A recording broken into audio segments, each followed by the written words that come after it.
Ready to unlock new worlds on your Nintendo Switch but short on funds? I'm here to show you how to use that American Express gift card to level up your gaming experience. First, scratch off the security covering on the back of your American Express gift card to reveal the full card number and the security code. You'll need both of these, so keep them handy. Now power on your Nintendo Switch and navigate to the eShop icon. It looks like a shopping bag with the Nintendo logo. Tap it to open the eShop.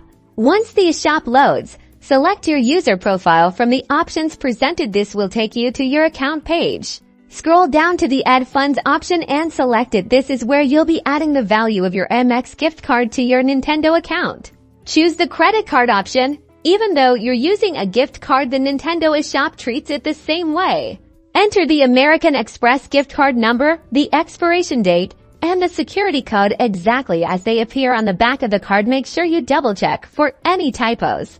Now, very important, enter your billing address. Enter the billing address associated with the gift card. Some gift cards do not have one, so use your own.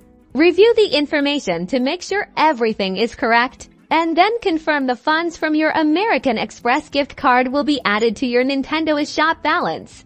Congratulations! You can now browse the eShop and purchase your favorite games, downloadable content, or even a Nintendo Switch online subscription. Enjoy your new gaming content.